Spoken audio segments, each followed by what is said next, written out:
নওগাঁর নিয়ামতপুরে জাইকার অর্থায়নে বাংলাদেশ সরকারের কারিগরি সহায়তার মাধ্যমে নিয়ামতপুর উপজেলায় ১৪টি শিক্ষা প্রতিষ্ঠানকে ১৪২ জোড়া বেঞ্চ সহায়তা প্রদান করেছে জাইকা।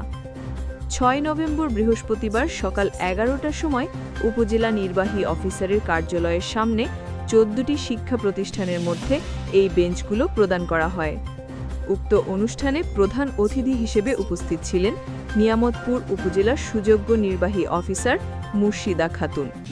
বিশেষ অতিথি হিসেবে উপস্থিত ছিলেন নিয়ামতপুর উপজেলা প্রকৌশলী জাহিদুল ইসলাম। উক্ত অনুষ্ঠানে বেঞ্চ প্রদানের সময় বক্তব্য প্রদান করেন উপজেলা নির্বাহী অফিসার মুর্শিদা খাতুন। তিনার বক্তব্যে বলেন, জাইকার অর্থায়নে বাংলাদেশ সরকারের কারিগরি সহায়তায় শিক্ষা প্রতিষ্ঠানকে বেঞ্চ প্রদান করেছে।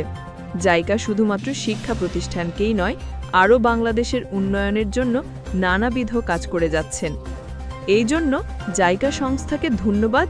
উপজেলা নির্বাহী অফিসার শিক্ষা প্রতিষ্ঠানের শিক্ষকদের উদ্দেশ্যে বলেন, বেঞ্চ এগুলোর ছাত্রছাত্রীদের লেখাপড়ার ক্ষেত্রে যথেষ্ট ভূমিকা রাখবে বলে আমি মনে করি। এটিকে নিয়ে যেয়ে এর সঠিক ব্যবহার করতে হবে, শিক্ষার মান উন্নয়ন করতে হবে। শুধু সাহায্য সহযোগিতা নিলেই হবে না, আপনাদেরকে কঠোর পরিশ্রমের মাধ্যমে নিয়ামতপুর উপজেলাকে শিক্ষার দিক থেকে একটি মডেল উপজেলা হিসেবে আপনাদেরকে উপহার দিতে হবে। শিক্ষার গুণগত মান বৃদ্ধি করতে হবে, তবেই এই সহায়তাগুলো কাজে লাগবে।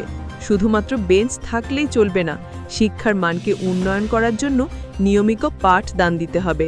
শিক্ষা প্রতিষ্ঠানে যথাসময়ে উপস্থিত এবং যথারীতি ক্লাসগুলো পরিচালনা করতে হবে। যথাসময়ে বিদ্যালয়ে উপস্থিত ও যথাসময়ে বিদ্যালয় বন্ধ করতে হবে, তবেই শিক্ষার মান উন্নয়ন সম্ভব।